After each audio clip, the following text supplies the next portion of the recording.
possibly be real, right? All this idea of like science is the new religion. Well, not necessarily, but it's quantifiable. And somebody on my Facebook page today, I wrote a piece for Monaco Brewing Company's newsletter on Substack, and one person wrote to me that, RFK Jr. wrote this book about Fauci and Bill Gates and, all these things that he wrote about them, and none of them are suing him for libel. Oh, so that's your proof that he's right, is that they don't want to go through the rigmarole of suing somebody for libel. They're going through that process. First of all, it's hard to prove, especially because they are public figures. As public figures, you can say a lot of things about people, even if they're lies, because they are public. And then to have to sit there and go through a court case and prove, what are you going to accomplish by telling people that RFK Jr. Why doesn't RFK Jr. sue me? I guess is the question. Why doesn't he sue any of us when we talk about how he's spreading lies? Because what he is doing is also quantifiably disprovable. Just saying. At any rate, it's heartbreaking to see that Florida is about to go and rescind all vaccination mandates for schools, all the protocols that we all have grown up with, knowing that measles has been contained and has saved lives, hundreds of thousands, if not millions of lives over the last 50 years. Measles, which we eradicated in the United States in the early 2000s, essentially hardly any cases year by year until this year. We are at the highest rate of measles cases in 33 years.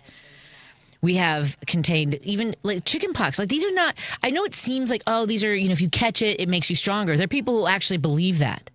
Children are going to die. And the fact that Florida is eliminating their mandates means that we are all going to be vulnerable. When there was, in 2018, in Samoa, these nurses made an accident when mixing these vaccinations, and instead of, it was supposed to be with water, and they added some elements of, I believe, a muscle relaxant, and it killed 2 children, 2 babies. And in came RFK Jr. with all of his misinformation, all of his team saying you have to stop having these vaccinations, it's MMR, all these things, and the vaccination rate in Samoa dropped to 31%. Thousands of people contracted measles, and 86 children died. Just this is what we're looking at. If we have vaccination rates drop in places like Florida, that means that none of us will be safe, because we have outbreaks in Utah now of measles, in South Carolina, in Wisconsin. We've had several cases in Illinois. Again, the highest rates of measles in 33 years. And now they want to come out. They're going to come out this week apparently with a report that says that it's acetaminophen that causes autism. And again, I am so tired of people, saying that, it causes autism. All these things about it's such a complex issue. There are so many variables that can play a role in how someone's neurological system develops. And to put it on one thing, and believe me, as a mother of a child with severe intellectual and physical challenges, I want to have an answer. I have some of those answers. Of course, the desire to have someone to blame, right, as outside of yourself, that's a desire we all have when something goes wrong or isn't what we had hoped for, what we dreamt of. But to say you don't want to have a child like Declan is worth risking millions of people around the planet? That's not okay. That is not okay. At any rate, so we'll talk to Dr. Lyerly. That was my way of telling you that Dr. Lyerly is going to join us at 5:30.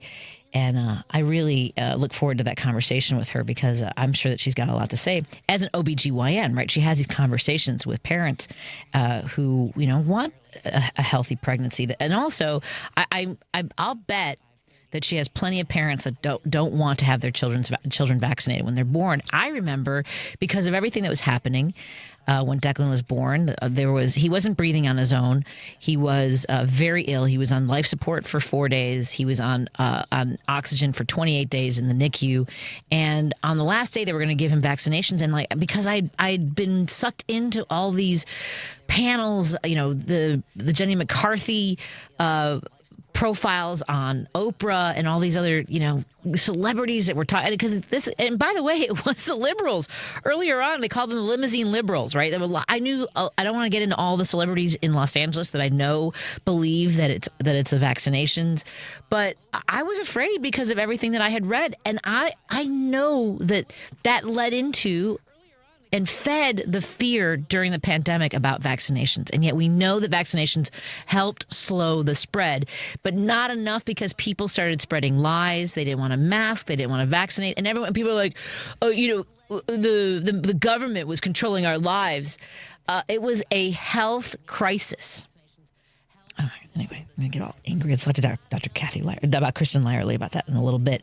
We're also going to talk to Bryan Tucker, who is a filmmaker. He's a co-director of a film called Lynden, and you can check that out on Apple and Prime Video. It's a really remarkable story that I think shines a light on communities that have such deep ties to Christianity. This is a community in Washington, and we'll talk a little bit about how this town essentially was divided during the George Floyd, the Black Lives Matter protests and marches and demonstrations, and a young woman who was very much at the center of all this as a high school student who helped coordinate and lead these protests. It's a really incredible story. Again, the film is Lynden, and we'll talk to Bryan Tucker coming up a little bit later. Our number is 773-763-9278. The phone lines are open if you want to call us on the Credo Mobile phone and text line. That's 773-763-9278. Credo Mobile, better for the planet and for people. Go to credomobile.com, and for a limited time, they do have a 25% discount for our listeners. Just type in WCPT 25 for your discount, which reminds me that our sponsors of this show, Pride Coffee Roasters, have a discount for you as well. For a limited time, when you check out, just type in Drive Home 10. Is it Drive Home 10? Drive Home 10 for 10% off your entire order. And you can put in an order for a subscription. You can put in an order for maybe from some swag. I just had my my tote bag that I love. It says, sounds gay. I'm in.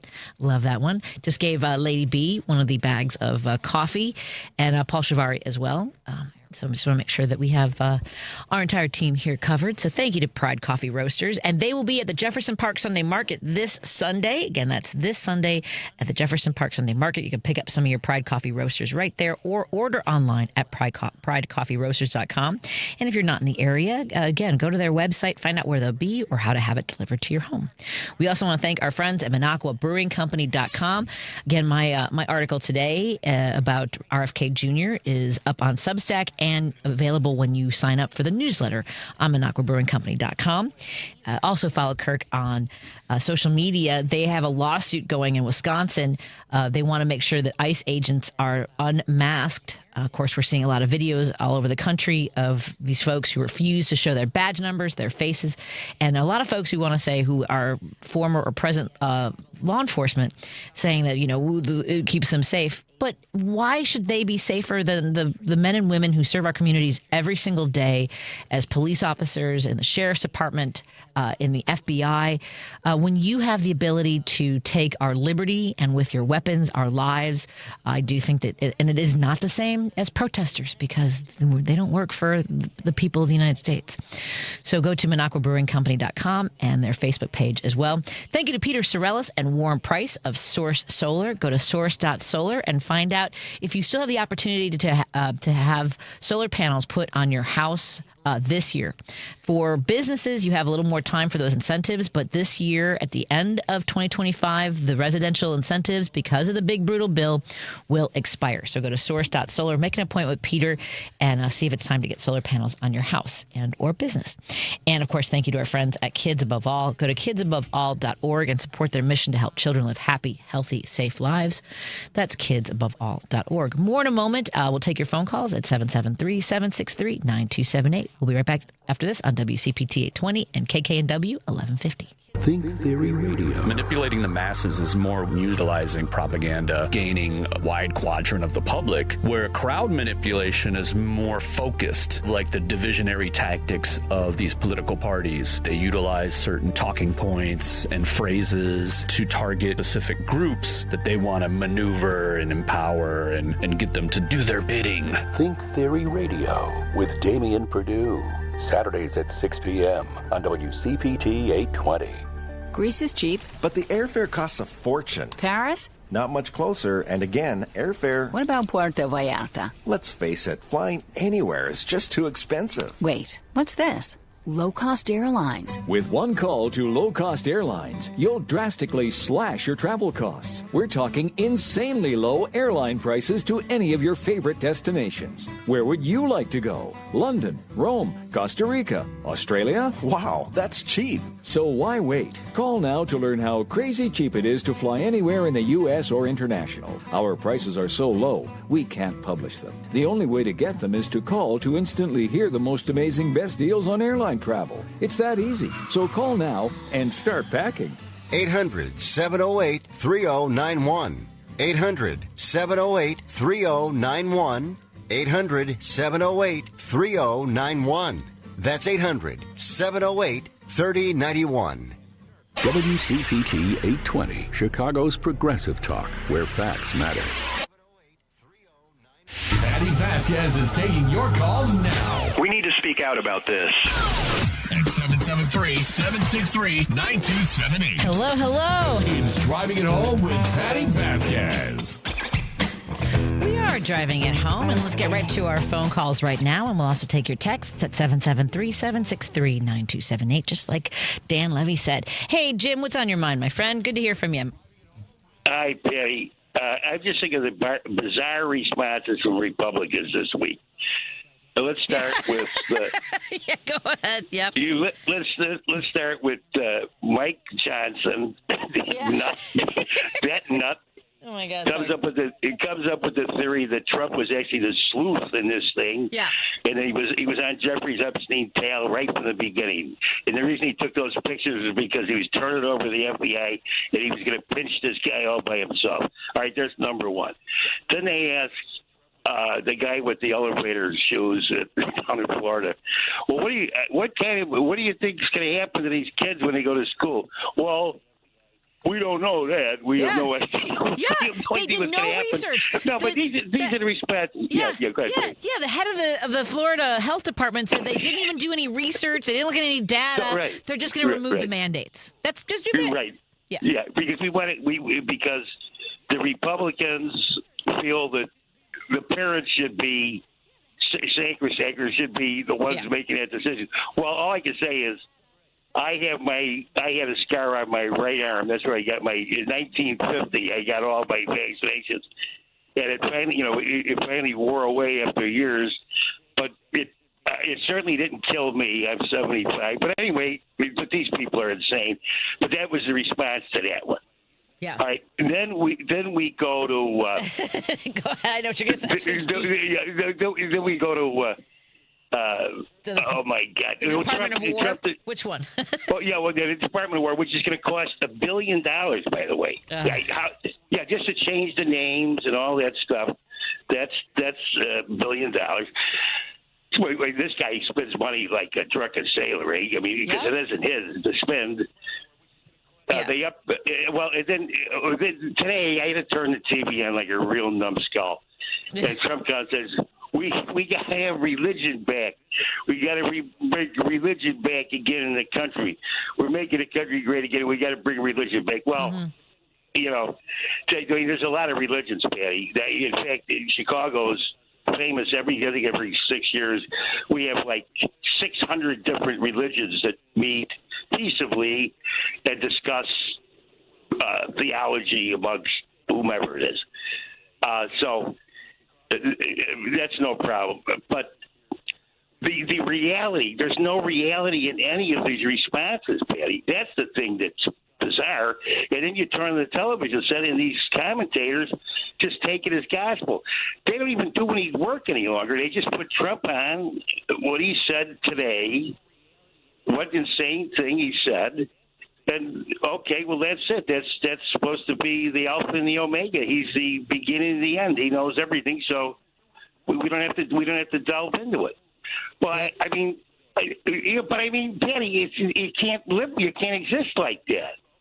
But anyway, how was California? Was it fun? Was it fun? Oh, California was great. I didn't really. Good. I mostly hunkered down because I was resting and doing some work, but it was weird. Yeah, it was I know weird. you were. Yeah. I was by myself for like a couple days, so it was weird to like not really talk for a while. And I was like, I want to go to one of those. You ever like those people go away to retreats and they take a vow of silence for like a weekend? I would love to do that. Sure. Do you think I could do that, Sure. Jim? Do you think I would be capable of being quiet? Real quick story. There was a guy, an Irish guy, made a fortune. It was a Reader's Digest. This had to be the '60s, and he joined a monastery. He gave his money away. He was like, "This guy just isn't making it." So in the monastery, he couldn't speak for 72 hours. And then when you did speak, the last line was, "And that's when the doo-doo hit the fan." In other words. Yeah. You know what I mean? In other words, human communication is not as perfect as it sounds. No. Anyway, Patty, have Thanks. a great show, and thank you, Patty. Thanks, Jim. Take care. I appreciate it. Let's go to, I guess we lost Paul from Seattle, but let's go to Dave in Hoffman Estates. Dave, how are you doing tonight? Hey, Patty. Hey. Yeah, also on that, wanted to add on what Jim just had. Didn't Mike Johnson also say that Trump was working as undercover for the government on Epstein? Yeah, well, here's the thing. No, but here's what's beautiful. So MAGA wants us to believe that Donald Trump is an informant on a hoax that doesn't exist, that he ran on for president. I just want to make sure I have all of the facts of this correct. And by the way, you should see how quickly MAGA ran with this on social media. And then, of course, Mike Johnson, walked those statements back. But here you have everybody. Like, I don't understand, like, the mental gymnastics. Like, their level of Olympian contortionism is incredible. Yeah. No, they just ought to have a big picture of George Costanza from Seinfeld. It's not a lie if you believe it. So, yeah, exactly. I mentioned the Lady B in that. I just read an article. Did you catch that article where Trump celebrated news today that where West Point, the alumni from West Point, canceled an award ceremony set to honor Tom Hanks, with the president calling the famous actor destructive and woke. He's a menace. I've always thought that Tom Hanks, he is a danger to society, everybody. Yeah, he was scheduled to receive the 2025 Sylvanus Thayer Award on September 25th, but the Military Academy's Alumni Association canceled the ceremony last week. An important move, Trump said in a post on his social media.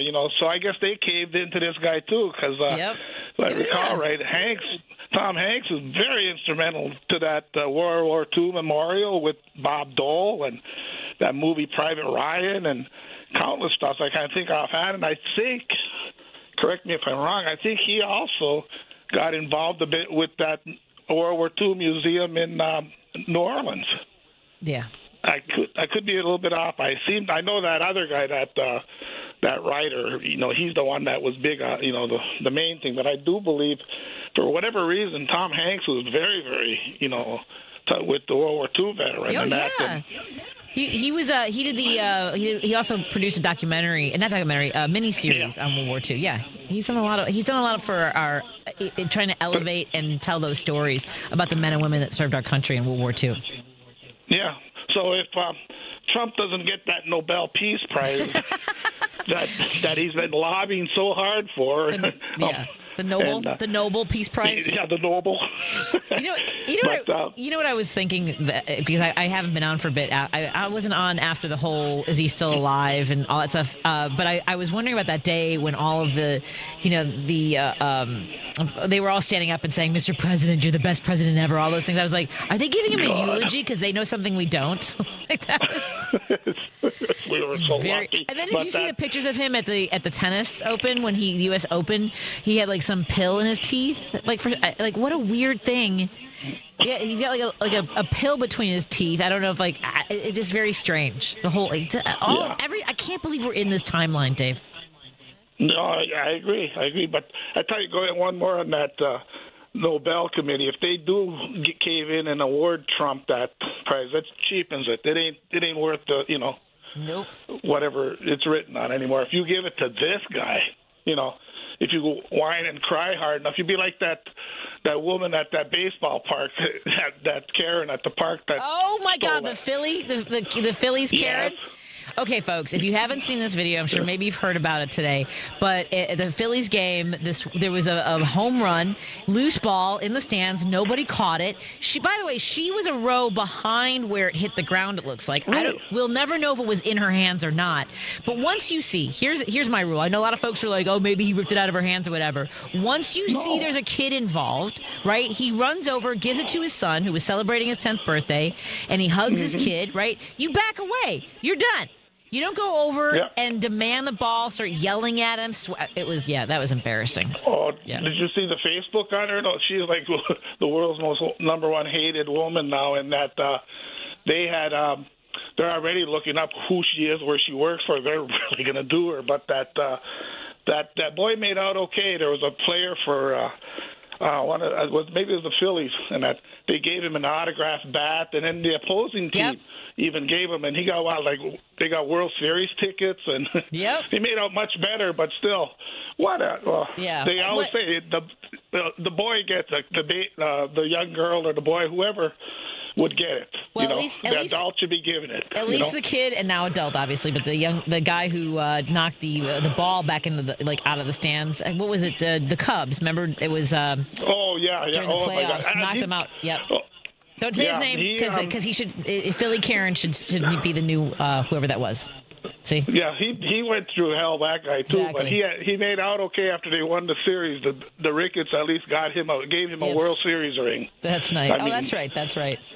All right, you look at that. Anyway, thanks. I have to run. Good to hear you again. Thank you, and Dave. We'll talk again. Absolutely, Bye-bye. please do. Let me take a break here. When we come back, we're going to talk to Dr. Kristin Lyerly, who's on Civic Media. You can hear her all the time there. She'll be joining us. She is the host of the Kristin Lyerly Show.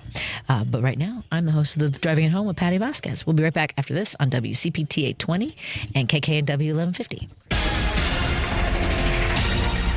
You're listening to WCPT 820. Here's the latest Chicago weather update. I'm meteorologist Ray Miller from the Weatherology Weather Center. Clear skies tonight with a low temperature of 54 and light southeast winds. Tuesday, lots of sun with a high temperature of 75 degrees. Wednesday, sunny, high temperature of 78. And for Thursday, lots of sun with a high temperature of 78 degrees. Friday, plenty of sun with a high of 81 and a chance of showers Saturday with a high temperature around 86 degrees. That's the latest Chicago weather update. Right now, it's 72. This is Chicago's Progressive Talk, 820 AM, WCPT Willow Springs, and online at WCPT820.com, where facts matter. Stephanie Miller. My personal comedy Jesus. People are standing up. We're seeing it all over the place. This 21-year-old girl at Columbia who sued the Trump administration because they tried to Mahmoud Khalil her, and they backed down. Jeffrey Goldberg is doing this, and they're backing down. People are showing up to vote in special elections. Guys, these guys are so beatable, and they're messy, and they're sloppy, and they're dumb. Let's keep it up. We love you, Tom Fugelsang. Stephanie Miller, weekday mornings, 8 to 11 on WCPT 820. When it comes to the vitamins and supplements you take, quality counts. If you have questions or concerns about the vitamins you plan on taking, we're happy to help. Mark Drugs, better health and care for you and your pets. The most common signs you need a probiotic are if you have taken an antibiotic and need to balance out the gut bacteria, you find yourself getting constantly sick, or you feel bloated, unwell, or have skin issues. We carry high-quality probiotics at our pharmacy, such as Florastor, Floragen, and what I refer to as the silver bullet, Orthobiotic, which combines multiple strains of beneficial bacteria and friendly yeast to stimulate optimal gut flora. Get to know your pharmacist. Caring for you, your family, and your overall well-being is what our pharmacists at Mark Drugs stand for. You have a choice when it comes to your health care, and a great choice is Mark Drugs in Roselle and Deerfield, where you get better health and care for you and your pets. Check out markdrugs.com for the pet of the month. This is WCPT 820, where facts matter. From city streets to political beats, you're driving it home with Patti Vasquez, where progressive talk fuels the ride. Thank you so much for joining us as we drive it home. Before we get to our guest, Dr. Kristin Lyerly, we want to check in with our friend Warren Price from Source Solar, who wants to remind us about the run for the parks coming up this weekend. Hey, Warren, how you doing today? I'm doing great, Patty. Thanks for taking the call. Absolutely. We love your support for everything. Of course. Years, my God. You know, you're the cat's meow. So are you, my friend. So I know that there's a run for the parks, and it's not just a run. There's a walk. There's a nature walk. There's a pancake breakfast. Tell folks what you have in store for them. Well, what we have is for Banner Wholesale Grocers is putting on a run for the parks. It's a charity to help the Park District with all the vegetation, new growth, new programs that they could do for the kids, anything related to the growth of the Chicago Park District. And if you hadn't known anything about Chicago, we're known as the city of parks because what they give to the public is astronomical in the way of social benefits. It's truly, truly wonderful. But what I want to do as part of our program is offer today, tomorrow, Wednesday, Thursday, and Friday, we want to give away 2 opportunities to anyone who's listening to come with us and join us on the walk, run, whatever you want to do, and join us for the breakfast we're going to have, the beautiful walk. It's going to be gorgeous, by the way, the weather. I had a conversation with the guy upstairs. He said the weather's going to be perfect. Excellent. And I mean, I had to get in line, but, I had to knock somebody out of the way, the guy with the orange hair, so I can get in line. And anyway, we're going to have pancakes. You're going to get a free T-shirt, and you get to join us to help raise some money. So this week, if you want, please, we'd love to have 2 a day. So if you could text in, give Patty your name and number, she'll get a hold of me, and then I'll make arrangements to get you in our group. Okay. I will take a tech. We'll take some. We've got an opportunity for folks to go to this run for the parks. You can walk or roll, meaning you can ride your bike, or you can if you're in a wheelchair, if you got roller skates. So it'll be a great time. And that's this Sunday. That's September 14th. Banner Foods is the sponsor of this event, and the website for everyone else to go is. We'll find out. We'll get that information. Do you know the website for everyone? We'll get all the information. Yeah. All right, folks. Okay. So that's a run for the parks, and we'll be giving away basically the breakfast and the participation. Yeah. We're going to donate with our money if you participate to join us in this charity. Excellent. So text us right now at 773-763-9278 for your chance to join the folks for Run for the Parks this Sunday, September 14th. Thank you, Warren, and we'll talk to you tomorrow. All right, have a great day. Bye-bye. You too, bye-bye. Let's go to our guest. On the line with us, we have Dr. Kristin Lyerly. She's an OBGYN and the host of the Dr. Kristin Lyerly Show on Civic Media. Wow. Doc, first of all, let me ask you something, Dr. Lyerly. Did you ever think when you decided to become a doctor, you would be living through times where people just didn't trust science or doctors or medicine or history or the truth? That's a long list. Right? No. It is the craziest thing. But when they do trust us is when there's a problem that comes up because you believed somebody like RFK Jr. and followed their advice. The classic example is COVID. People listened to it. They didn't get vaccinated. They didn't use the medication. They didn't mask. They didn't take precautions. And then they got sick, and they would come to the emergency department and say, I am ready for my vaccine now. And they were already sick. It was too late. And people died. And for us, the people who are committed to taking care of our friends and our neighbors, that's what we signed up for. The moral injury that we can't help you because that bird has flown. It's terrible, Patty, and it's just getting worse. We're seeing fewer cancer screenings. We're seeing people make ridiculous decisions about vaccines, thinking that they're doing the right things for themselves because that's what they're hearing leaders say. But in reality, they're hurting themselves and they're hurting their children. Yeah, this is so maddening to have RFK Jr., who has spent decades spreading these lies and misinformation and convincing people because he has the weight of his name, right? There's this nostalgia. There's this history behind it. And Hal Sparks put it so well over the weekend. His arrogant ignorance is killing people. That is such a great way of putting it. And you saw it on display. If you watched any of that testimony before that Senate committee last week, he was just defiant, disrespectful, total lack of decorum. I mean, this is a man who doesn't care about the American people. It was so very clear, yet people continue to listen to him. And it just, honestly, it breaks my heart. Some people just don't know better, and it breaks my heart. It is wild. And they're angry, but it's not that they just don't know better.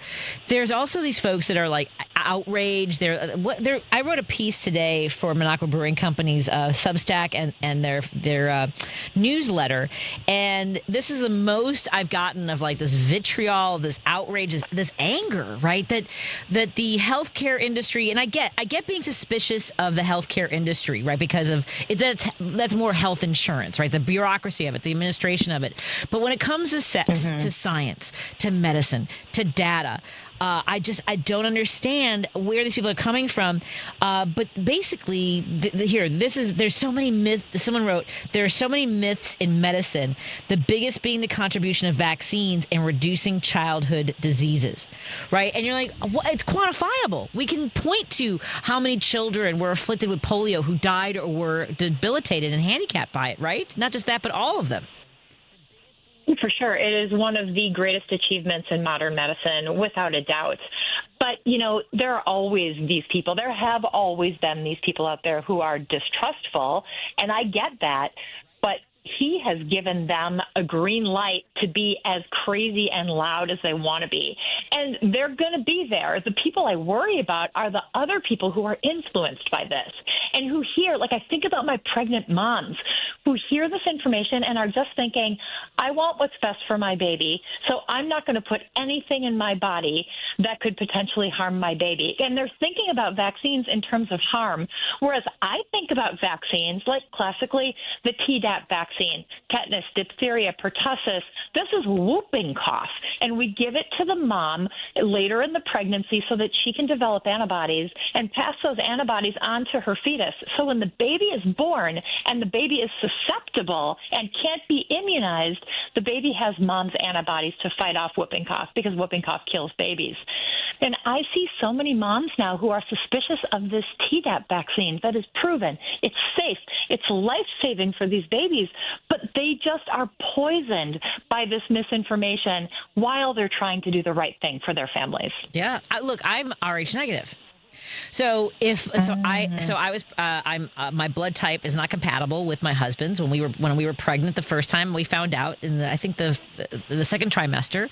For folks who don't know, tell them without the booster shot to protect the fetus, my body attacks the fetus and would basically treat it like it's a tumor without that shot. Yeah, your body forms essentially little soldiers that attack not the first fetus, but the second one, the next one, attacks their blood cells. So those babies can become very, very anemic before they're even born. They can die in utero. That's why we give that shot, to prevent those antibodies from forming. But even that Rh negative shot, which we know is life-saving, which has made a huge difference in our fetal outcomes, I'm seeing people really reluctant to take that shot. And as a doctor, I want to embrace shared decision making. I want my patients to know what they're saying yes to, because this is their bodies. But there is just so much information out there that makes them so uncomfortable and so distrustful that it requires long conversations and lots of information just to debunk something that they heard on TikTok. Yeah, that's the other thing is the social media aspect of this, then perpetuating all of these lies and misinformation. One of the people one of the folks that wrote back about my essay says I guess you haven't read RFK Jr.'s The Real Anthony Fauci, Bill Gates, and Big Pharma's War on Democracy and Public Health, right? And their reason for it being true in part is that none of them have sued RFK Jr. for libel, so it must be true. Like that's literally their reasoning. Wow.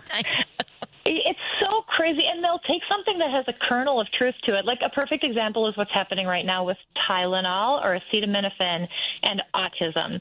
There are some studies out there that show a mild association potentially between Tylenol in pregnancy and autism. There are also studies out there that don't show this association. But really importantly, association does not mean causation. So if I can tell you that if you take Tylenol in pregnancy, you are not giving your child autism. But because there are studies out there that have a suggestion there, that is a kernel of truth, and they jump all over that, and they make that the truth. They make that the culprit. We've seen Tylenol stock, or the company that makes Tylenol, their stock has plummeted because of this. And, you know, acetaminophen is one of few pain relievers that is safe to use in pregnancy, and it is safe in pregnancy. If you are going to use any medication in pregnancy, please talk to your healthcare provider about it, because you have to make personalized decisions based on your health and your needs. But please don't avoid treating your pain because you're afraid your baby's going to get autism. That data does not exist. Yeah, the Tylenol thing is mind-boggling to me that they're coming out, because they had been teasing this, right? By September, right? They gave themselves a deadline for telling us what caused autism. And to your point, you know, correlation doesn't mean causation, right? That's what we're talking about. That's what a lot of people hear that and latch onto it. The other thing, when it comes to vaccinations, you know, I've talked about this before. I have a son who has severe intellectual and physical challenges, and I do not accept that people want to point to my son and say, I don't want my kid to be like yours, and it's worth putting millions of lives at risk around the world, right? Oh, totally. I put a post out this morning about autism and Tylenol, and a couple of my community members who have kids who have autism, so these are experienced parents, are so frustrated with others out there who are inexperienced, who don't understand what this means, and who point fingers. And they blame parents for some sort of behavior, either during pregnancy or while their babies were young. I mean, you can't even imagine the trauma and the investment that these people make in their families and their children, and then to turn around and just like ignorantly blame them is so harmful and just painful to see, Patty. You know. Yep. I don't know. I tried to think any more about the blame game and all that. And let's talk a little bit more about these issues. We're talking to Dr. Kristin Lyerly. She's an OBGYN. She's run for Congress. She's the host of the Dr. Kristin Lyerly Show on Civic Media. Where's the best place for folks to follow you and keep up to date on everything you're doing? Anywhere where you get your podcasts, and I'm all over social media too. TikTok, Instagram, Facebook, you name it. It's Dr. Kristin Lyerly, KristinLyerly. Excellent. We'll be right back with the doc when we come back on WCPT 820 and KKNW 1150. A Better Life with Dr. Sanjay Gupta. Are you feeling burned out in your relationship with your spouse? It's this, quote, state of emotional exhaustion that develops when the pressures and demands of maintaining a relationship outweigh the resources and support available to nurture it. So why does it happen? Well, oftentimes it can be an unequal division of labor at home. It can be a lack of work-life balance, family stressors, lack of growth as a couple. Maybe it's just boredom. So the first thing you need to do, according to psychologists, both of you, is acknowledge what's going on. Say, I've noticed, or I feel, and then take responsibility. Believe me, it's not just your partner who needs to change. Set aside some regular time to talk through what you need to talk about and how you could both do better. And try some new things together that can ignite reconnection and excitement.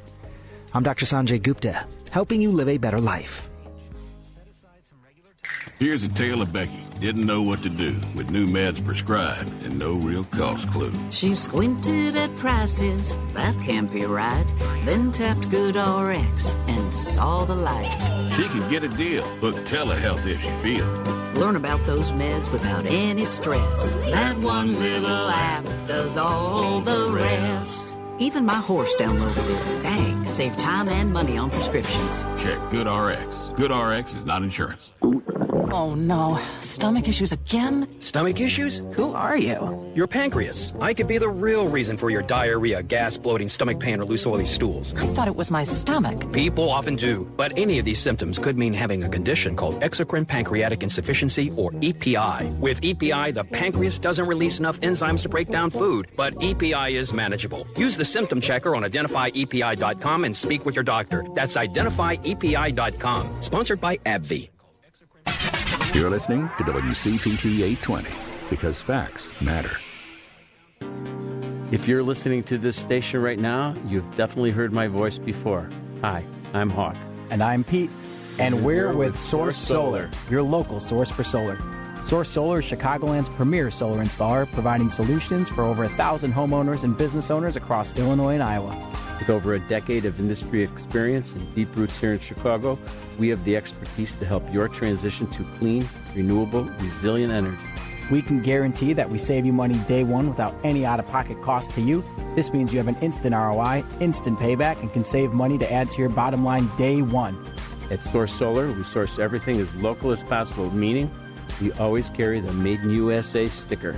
Find us online at www.source.solar. Stop in our office at 5710 North Northwest Highway or give us a call at 773-985-3992. And don't forget to ask for Hawk and or Pete.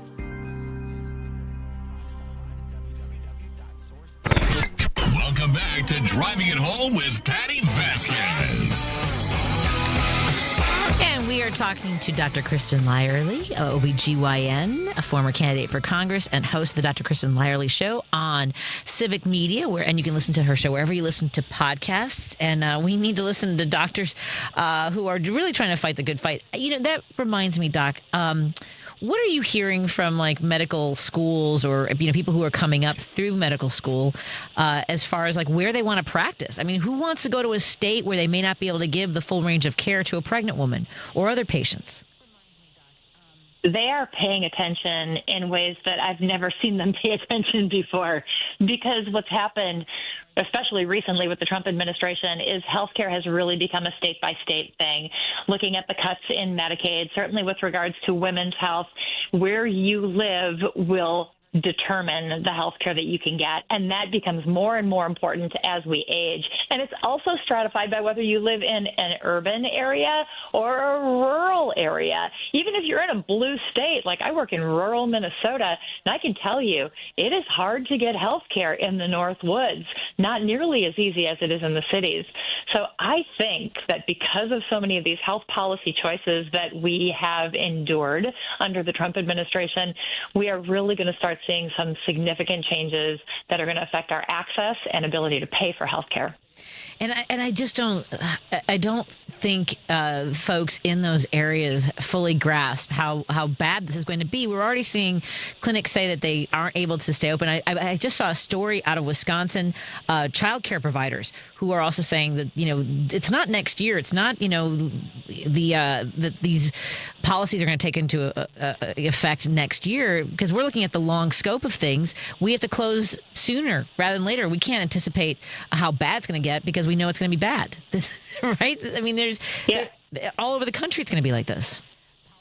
Oh, yeah. In Wisconsin in particular, because we just passed our budget a month or two ago, and there was a child care provision that was extended for just a year, but then after that, it just completely disappears. So child care, which is already at crisis levels right now, is not keeping up, and it's about to drop off a cliff in a year. So looking forward to that in Wisconsin. But like literally all over the country, when you look at health insurance premiums, I mean, Patty, do you know anybody who is like, great, my health insurance is affordable, I'm happy with it? Yeah. I can make an appointment, especially for my mental health care, anytime I like.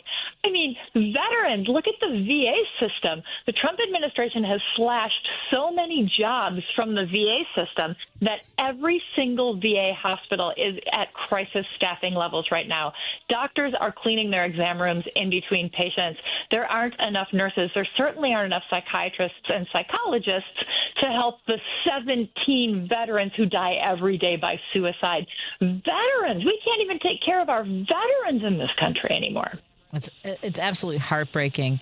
What are you hearing from your listeners? I mean, do you get like some of these folks who want to wrestle a little bit with the issues and question your expertise and your experience? Yeah, it's a lot like what you got with your feedback on the Minocqua Brewing Company. Sometimes people have like legitimate questions, but more often than not, depending on what I'm talking about, I'll get some pretty spicy responses, but a lot of it is just turned into, you're a liar. Yeah. Or, they'll call me some sort of a derogatory name because they can't argue. They don't have the skills or the will, or they just don't want to. They're just so angry and they don't know where to put that anger. And I think about a lot of these people who live in these rural areas who did vote for Donald Trump. I don't think they were voting for Trump.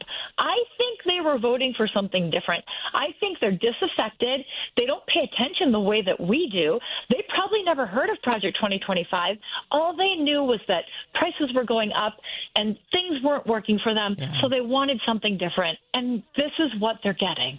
Yeah, no kidding. I don't know what that's like to not know what's going on, to not be paying attention to. Wouldn't that be nice? Oh my to be God. oblivious?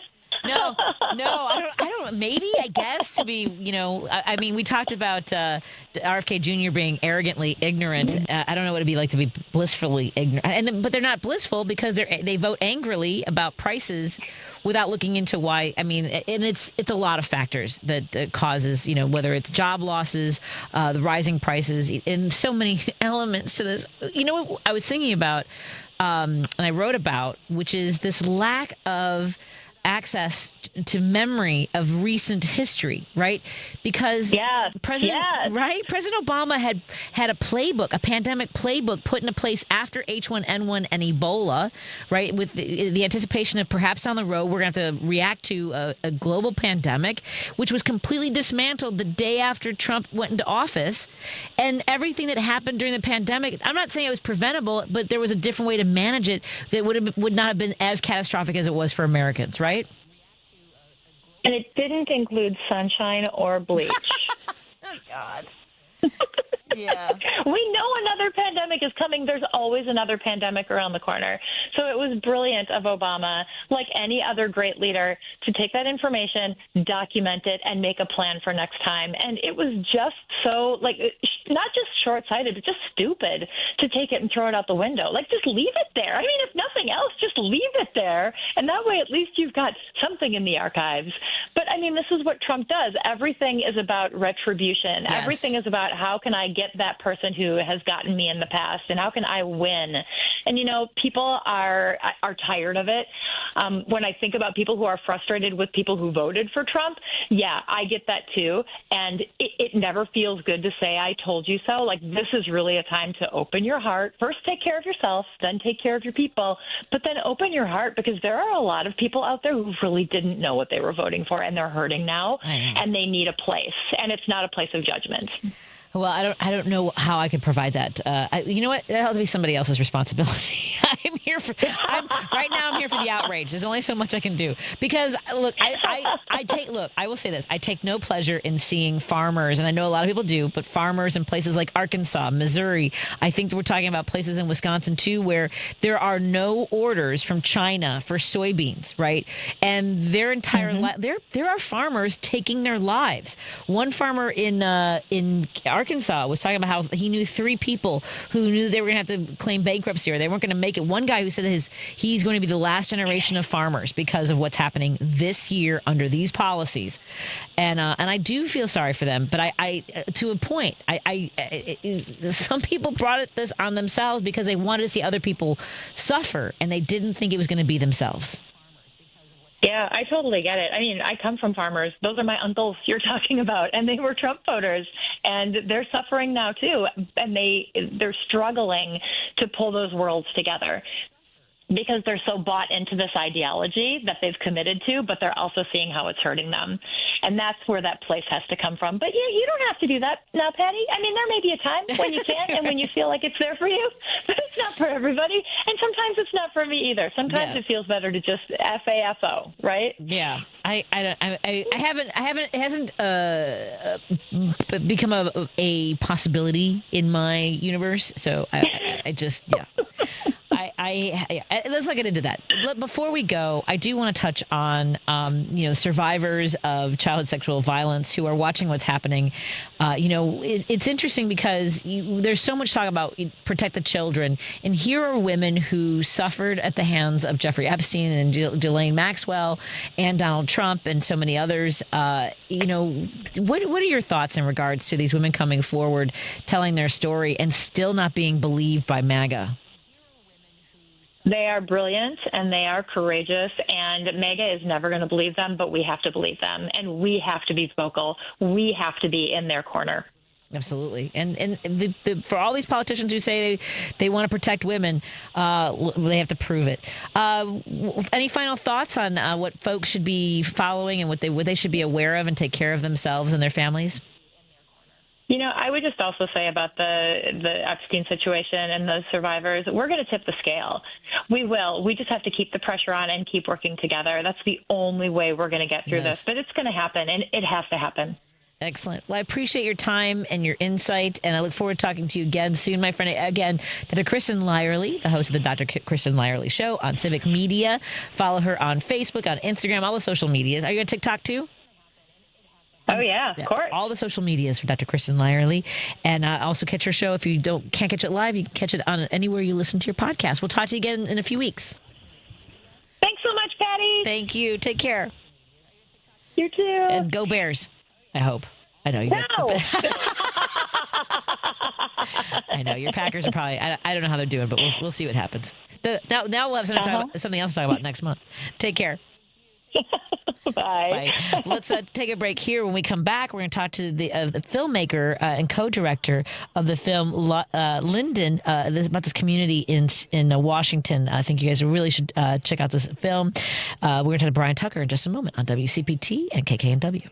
Here's a tale of Becky. Didn't know what to do with new meds prescribed and no real cost clue. She squinted at prices, that can't be right. Then tapped GoodRx and saw the light. She could get a deal. Book telehealth if she feels. Learn about those meds without any stress. That one little app does all the rest. Even my horse downloaded it. Dang, save time and money on prescriptions. Check GoodRx. GoodRx is not insurance. You've still got it, but your immune system weakens as you age, making it hard to fight the flu, pneumococcal pneumonia, RSV, and COVID-19. Ask your doctor or pharmacist which vaccines you need. Sponsored by Pfizer. AP News, I'm Ben Thomas. South Korea's foreign minister is en route to the U.S. to bring home several hundred workers detained in an immigration raid last week at a Hyundai plant in Georgia.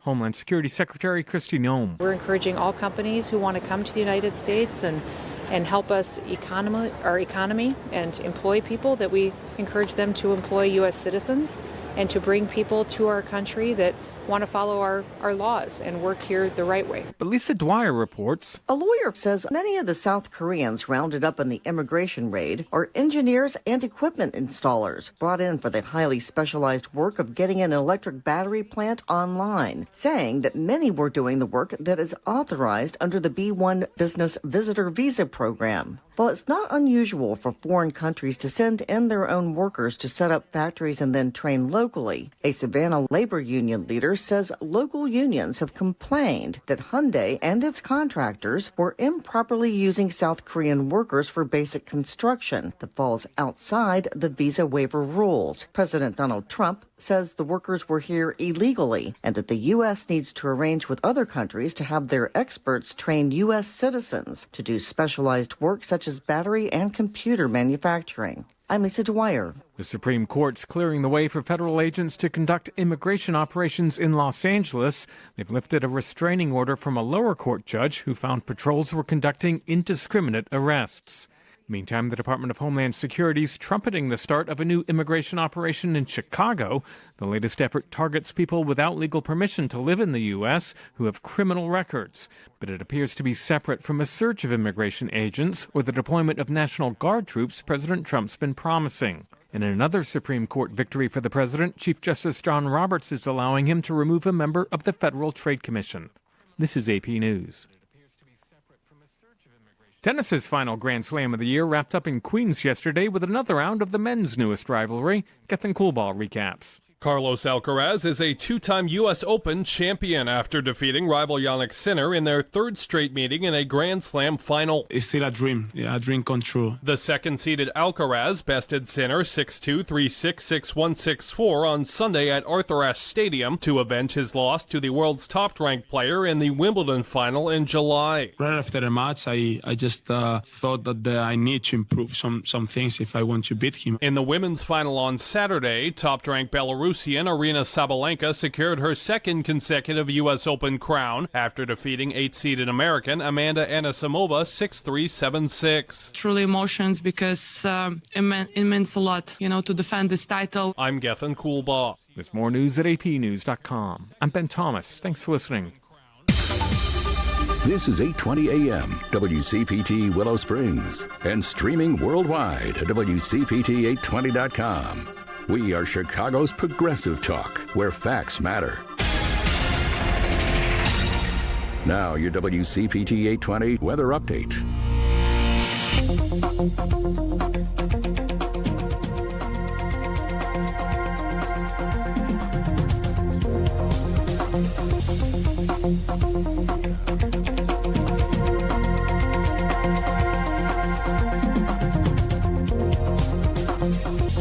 I'm meteorologist Ray Miller from the Weatherology Weather Center. Clear skies tonight with a low temperature of 54 and light southeast winds. Tuesday, lots of sun with a high temperature of 75 degrees. Wednesday, sunny, high temperature of 78. And for Thursday, lots of sun with a high temperature of 78 degrees. Friday, plenty of sun with a high of 81 and a chance of showers Saturday with a high temperature around 86 degrees. That's the latest Chicago weather update. Right now, it's 72. This is a WCPT Veteran Minute. When Pearl Harbor was attacked, men of all races across the country volunteered to join the fight, despite the United States Army being heavily segregated. Black enlistees were mostly assigned to combat support roles. But this did not stop Lieutenant Colonel Paul L. Bates, who knew of the racism and pushed his soldiers to achieve excellence. The 761st Tank Battalion was formed in the spring of 1942. It contained 30 black officers, 6 white officers, and 676 enlisted men. The unit donned the nickname the Black Panthers, wearing patches on their uniforms with a panther on it and the slogan, "Come Out Fighting." And in 1944, the 761st was assigned to General George Patton's Third Army in France. General Patton gave a colorful speech to his crew, and the Black Panthers became the first African-American tank squad in World War II. And by the end of the war, the Black Panthers had fought further east than every other United States unit, receiving 391 decorations for their heroism. Alexa, play WCPT. WCPT from TuneIn.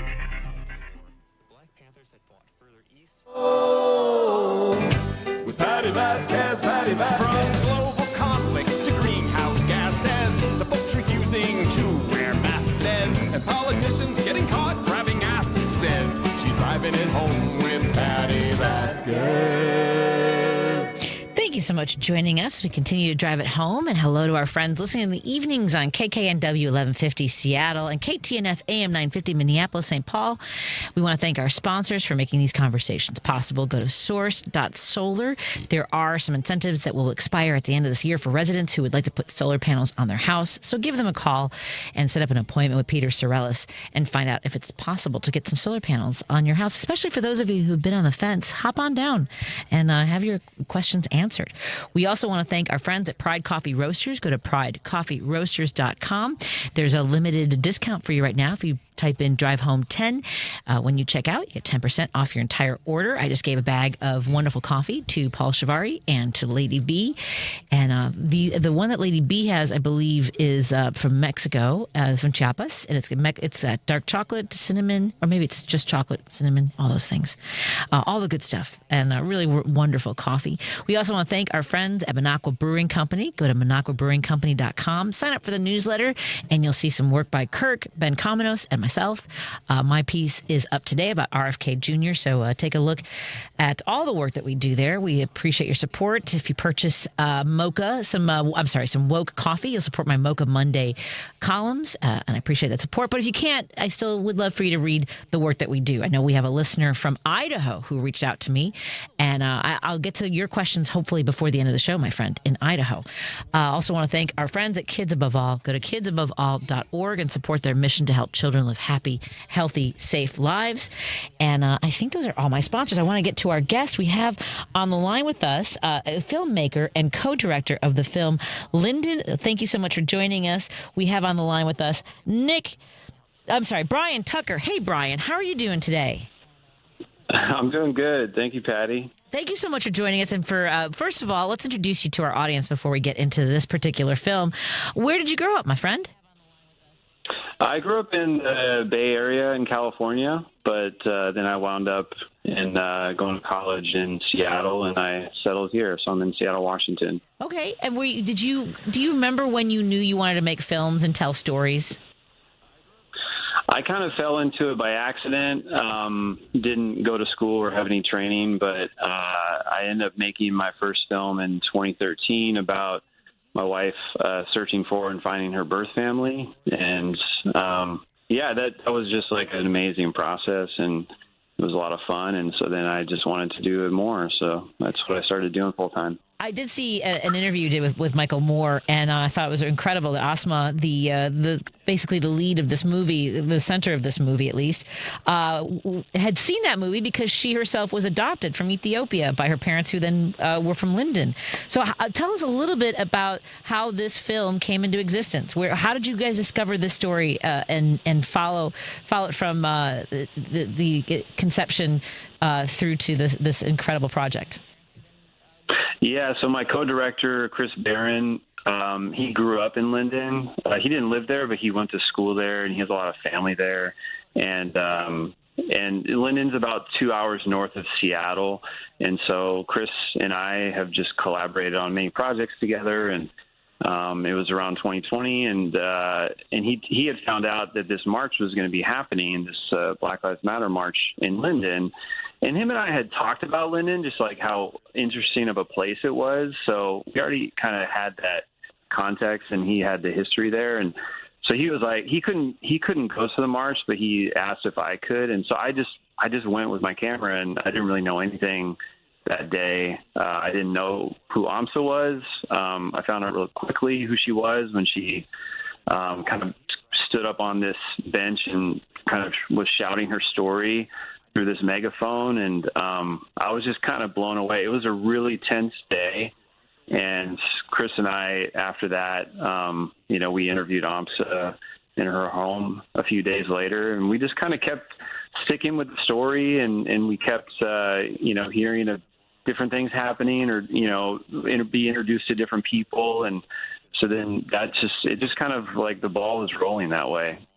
Yeah, it's incredible. So just to give you a little bit of, I'm sure a lot of people are telling you their Black Lives Matter situations or stories, after the murder of George Floyd. I grew up in a predominantly white neighborhood in Chicago, and never in my wildest dreams would I think there would be a Black Lives Matter march through my community. And really, we only had maybe, 4 or 5 people yelling at us or, telling us to go F ourselves and things like that. And in comparison to what Asma went through and this community, about how many Black people are in Lynden or were at the time? I think the latest census was like less than 1%, or maybe 1 or 2%. I don't have exact numbers, and I think it's impossible. But like the thing that Chris and I were always interested about Lynden that I had known for years was like that Lynden has this high population of transracial adoptees, like people adopted from other countries into like, white families in Lynden. And so, again, there's no like actual data, but, Chris kind of corroborated that by saying, because he went to school in Lynden. So he's like, yeah, the only black kids I knew in my class, like they were all adopted by white families too. And so, of course, like when I was at the march filming and Amsa goes up and she, says I was adopted from Ethiopia at 5 years old and brought to Lynden, I was like, oh my gosh, of course. So, yeah. And then of course, like my history, like my wife is a transracial adoptee. And it turns out that Amsa and her adopted mom had seen my first film like 10 years ago. And so that maybe provided a little bit of trust on them to like open the doors to us to, allow us to film her more. And that really does, I think, with the storytelling, you need to have someone like Amsa, who is the center of it, trust you to open it. I mean, because there was so much happening. How old was she when, she stood up on that bench and addressed this huge crowd? Yeah, so she was 17 years old. Wow. Going into her, it was the summer, and so she was going into her senior year. And we didn't really know, like, what our story was at the time, and it took us a while. But we kind of just knew that we wanted to, like, hang around, like, through her final year, because she was pretty, at that point, she was pretty definitive that, she's like, after I graduate, I'm, Lynden's in my rearview mirror. And so, she kind of wanted to, do these things. She didn't just do that one march, but she did, like, 2 others that are featured in the film. And, she was really, she had like a checklist of things that she almost like she wanted to kind of leave Lynden a better place, at some point. And I gather, and from what I've seen, some people don't feel that way, but others do, don't they? I mean, that's really what kind of came through in this film. Yeah, I mean, the kind of the subtitle for our film is A Portrait of a Small Town Divided. And because it really was, it was divided. Our country's obviously divided, but I feel like the encouraging part was that although there was a lot of antagonists that day and kind of throughout that whole year that we filmed, or I should say like people antagonizing like Black Lives Matter and such, like there was a lot of people in Lynden that, really they participated in the march, like they were supportive and they were very affected by how they saw their town react that day, and they wanted to do something about it. And that's where I feel like the real story was. Like, it's one thing to film like a march, and it's really active and it's tense, but it's another to kind of like get more personal with people and see like how they're trying to make their town better moving forward. Yeah, and it comes at such a, such a wild place in our history as a country, right? Is that here's a young woman who, and she talks about, and I saw in an interview too, where, she knew that she was different, obviously, but, so much of her emotion was suppressed. She knew that she had to be somebody that fit in. She had to sort of to assimilate, to fit in. But at the same time, she had all these emotions sort of buried deep down and was able to tell this story and to be proactive. Were there other people who surprised you along the way with the sort of a change in their demeanor and what their journey was like through this process? Yes and no. I mean, I feel like, there's several people I can think of that, we filmed that really kind of use their voice or their position of leadership in town to really force people to continue to like reckon with like what had happened at the march, particularly just like the ugliness, that part of it. Like people really wanted to unpack like how did this happen, because so many people, I feel like before the march, they love their town and they saw it's a beautiful town, like it's surrounded by beautiful countryside, and people would use like the word idyllic to describe Lynden, but then some people kind of woke up the day after the march and they were like, wow, like that was ugly, like we need to like reconcile, so there was that, and that was encouraging, but then there's a lot of people that wanted to go back to status quo and like wanted to kind of just kind of squash any more like racial justice talk. And of course, this was like the election year of 2020, and so there was just a lot of things going on at the moment. Yeah. And like I said, I saw some, the sort of reaction from the people who, you can tell us, there were people who weren't thrilled with the way they came across. And my mind goes, well, then don't be the person that comes across that way, right? Yeah. I mean, as filmmakers, we were happy that, even our most conservative, like right-wing people that are characters in the film, they watched the film and they gave their blessing. They said, you guys did it. Yeah, that's me. And one of them, his name is Wyland, he gave us permission to use a lot of his footage because he was kind of filming from the other side. He was filming like from conservative spaces. And so sometimes, I would see Wyland at events I was filming. And so, in my mind, I was like, I want to see his footage, because he was also kind of like, I could tell he was also narrating his footage, because he'd be talking while he was filming, but nobody would be around him. So I don't agree with, Wyland and a lot of things but I was super thankful. Like, he opened up himself to us. Like, we did a lot of interviews with him. We filmed with him, and then he let us use his footage, and it really helps the film a lot to show the different perspectives. Well, first of all, folks, I want to remind you that we're talking to Bryan Tucker. He's a Seattle-based award-winning filmmaker, and he's a co-director of the feature-length documentary Lynden, which you can now see on Apple TV and Prime Video. Would you mind hanging out for another segment, Bryan? I'd like to learn a little bit more about the work that you're doing and this film in particular. Sure. Thank you so much. Yeah, sounds good. We'll take a break here. When we come back, we'll continue the conversation on WCPT 820, KKNW 1150, and KTNF AM 950.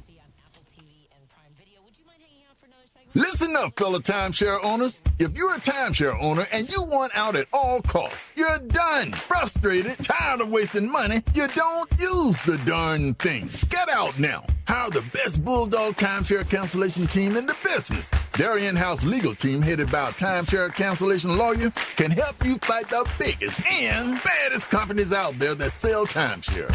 At some point, you were using your timeshare, but now you're not, and you're tired of wasting money. Before you go to the poorhouse, call right now and learn how you can stop the maintenance fees and put more money back in your pocket. Their services cost you a lot less than you think, and you'll save a lot of money over time. Call the Timeshare Exit Hotline now. It's a free consultation. 800-296-0150.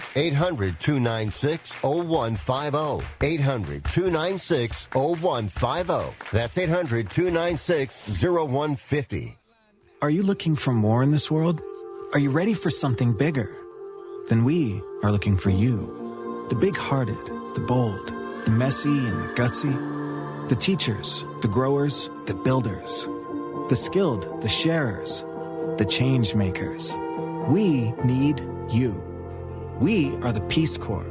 In more than 60 countries, we go all in and all out.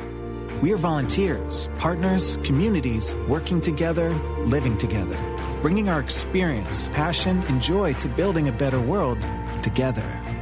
From tackling climate change in Mexico to keeping kids healthy in Kenya, from sustainable farming in the Philippines to education in Kosovo.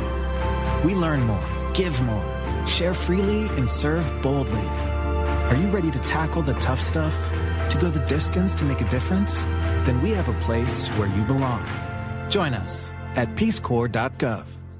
Chicago's Progressive Talk, WCPT 820, where facts matter.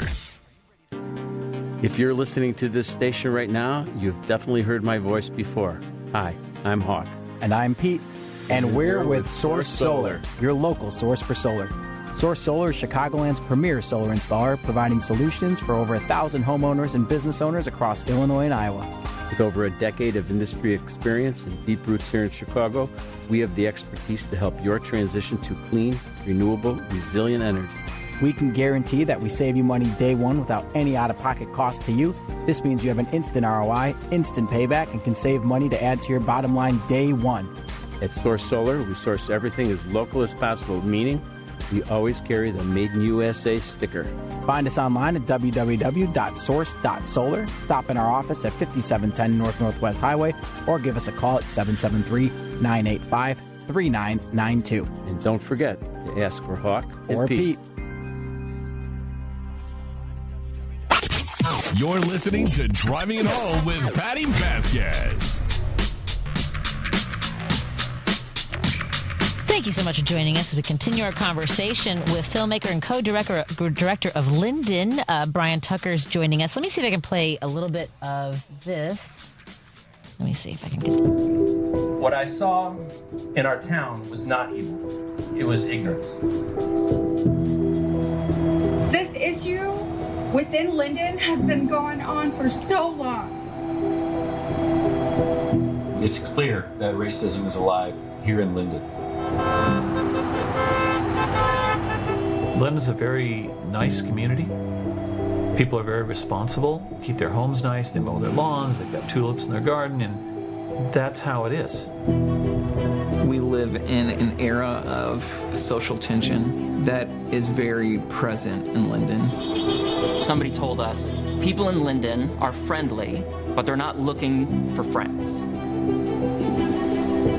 I don't think I knew that I stood out until I got older, because growing up in a white family, in a white community, you start to believe that you're white.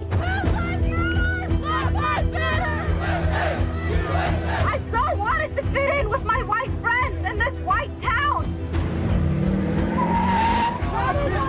This year has been different than all the other years living in a smaller town. We noticed just how uniquely conservative this town is. Thank you for your service. About military. To have these kids that have been brainwashed to think that people in Lynden are racists, it's crazy. Say his name. Say his name. Right now, we are facing a pandemic of racism in America, and we need to fix it. The struggle for freedom and our rights is enduring. It never ends.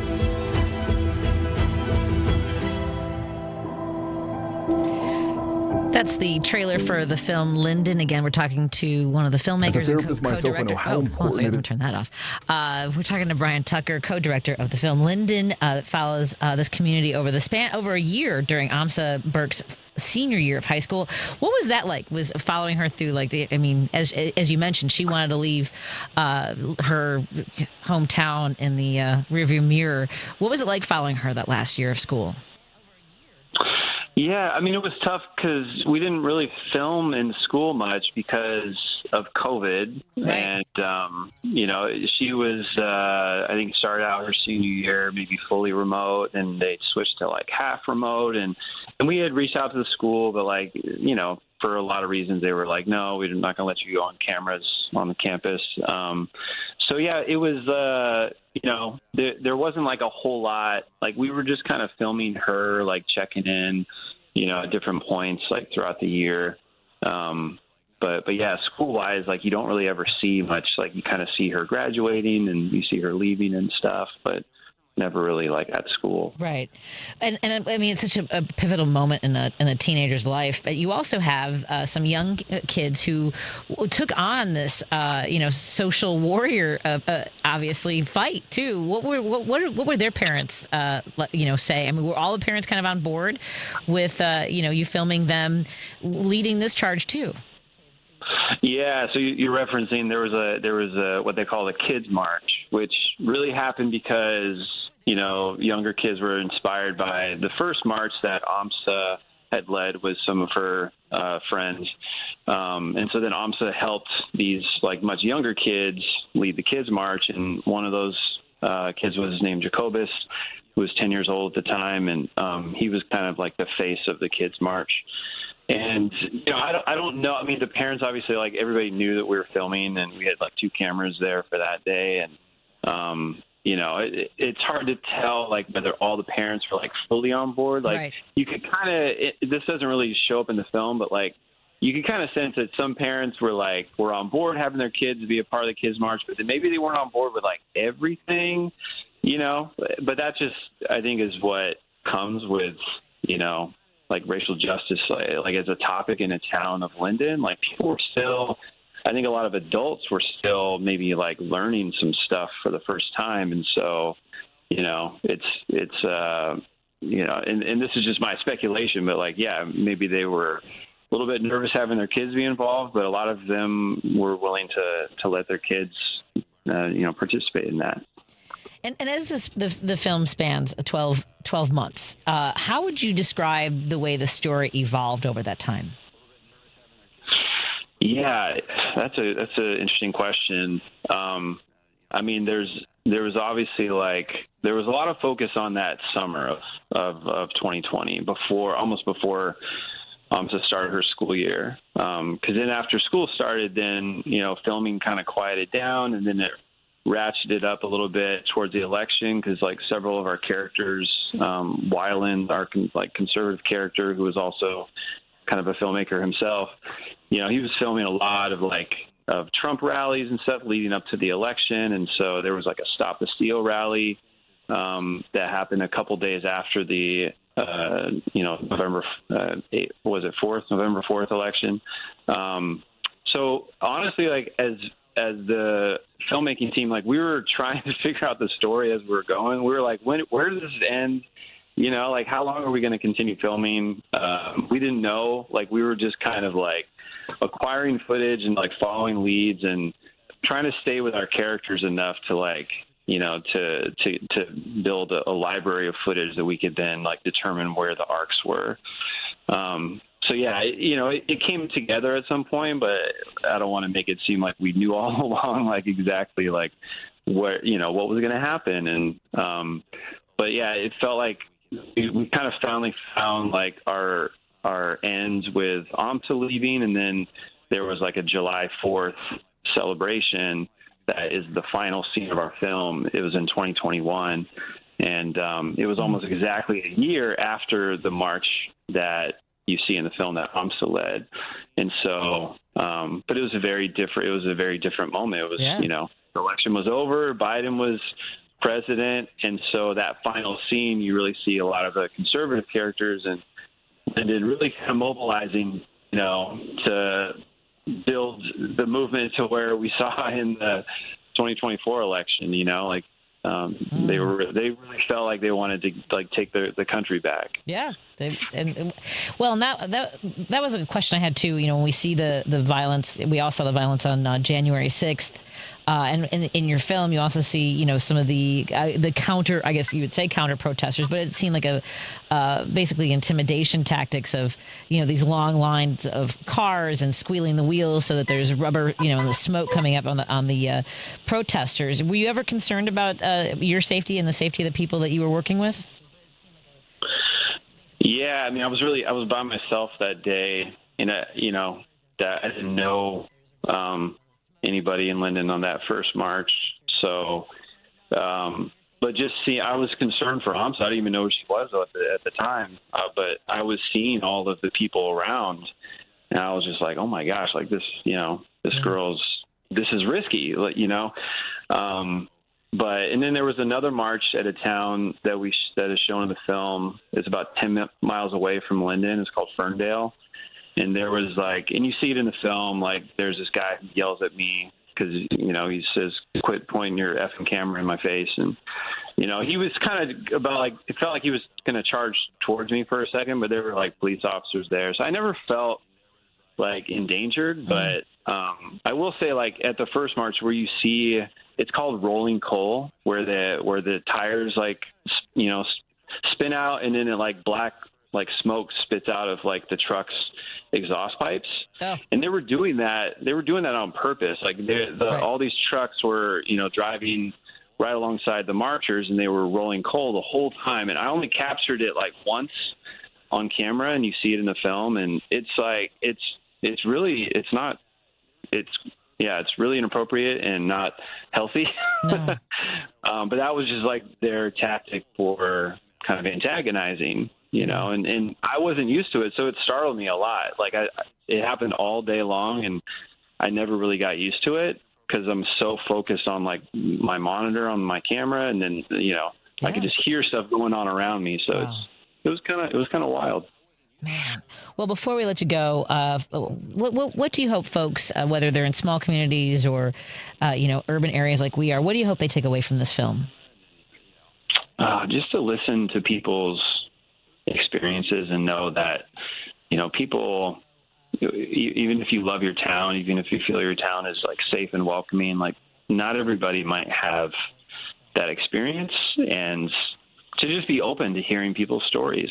I feel like every time I watch Lynden, I'm always just kind of struck by that. I'm like, why couldn't people just like listen to AMSA? Like everything could have gone so differently if people didn't antagonize and they just listened, even if they don't agree, but they couldn't even, it just felt like they couldn't even listen. They just had to shout and they had to like just deny everything. Yeah. Well, I want to thank you and everybody associated with the film. Again, we've been talking to Bryan Tucker. The film is Lynden. It's a feature-length documentary available on Apple TV and Prime Video now.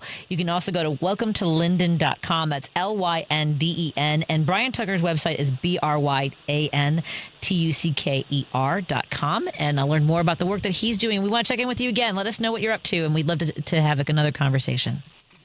All right. Thank you so much. Appreciate it. Thank you. Be well. And again, thank you for this great piece of work. It's wonderful. Oh, thank you so much. Thank you. Oh, man.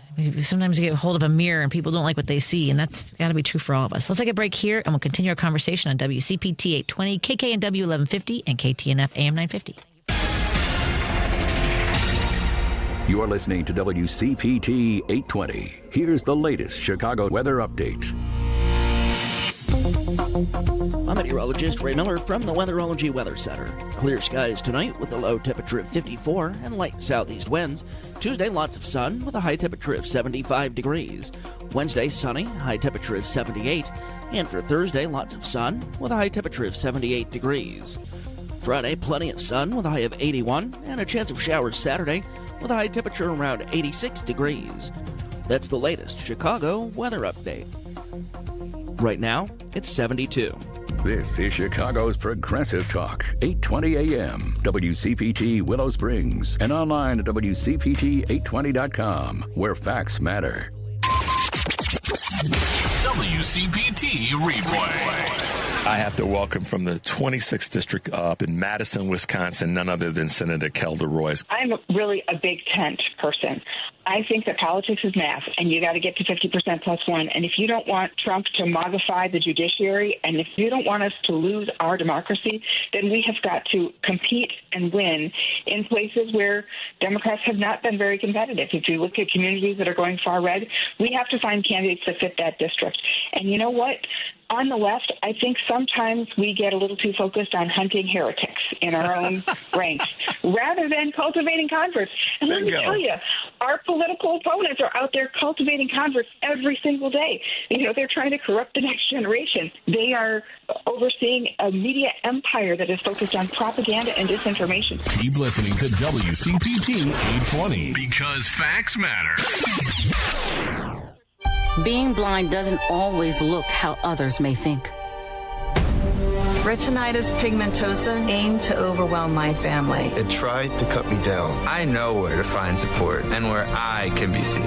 Innovative research, educational resources, supportive community. The Foundation Fighting Blindness is leading the charge in finding treatments and cures for blinding diseases. Learn more at fightingblindness.org. A public service message from the Foundation Fighting Blindness. Because facts matter. You're listening to WCPT 820. Hi, this is Patti Vasquez. We appreciate all our fans of Driving It Home, and your support of show sponsor Minocqua Brewing Company ensures that our important conversations continue right here on WCPT each weekday from 5 to 7 p.m. You can now find the Resistance IPA, Labor Lager, or the Resistance Pilsner beer at several Illinois locations, including Arminetti Wine and Spirits in Woodstock, Pineapple and Company in North Riverside, Lyons Beverage Depot in Arlington Heights, and MP's Liquor, Wine and Beer in North Aurora. For a full list of Chicagoland locations, please visit MinocquaBrewingCompany.com. As always, please vote and drink responsibly. You're listening to Driving It Home with Patti Vasquez. I meant to push the button that says this. Hold on, we can do this too. Wait, let me pause. Look at that. Patti Vasquez is taking your calls now. All right, let's hit it. At 773-763-9278. I got a lot to say. It's Driving It Home with Patti Vasquez. Yeah, that's right. Our Credo mobile phone and text line is open. They're both open at 773-763-9278. Credo Mobile, better for the planet and for people. And right now they are offering 25% off for 2 years at credomobile.com with the code WCPT25. Again, that's credomobile.com. Type in WCPT25 when you are checking out with your new phone plan. We also want to make sure that you know about tomorrow. Joan will be back tomorrow, so you can start off your morning with Richard Chu, who will be joined by Bobby Kogan, Senior Director of Federal Budget Policy at the Center for American Progress. And on Wednesday, you can tune in to hear Richard's conversation with North Carolina Democratic Party Chair Anderson Clayton. Oh, she's amazing.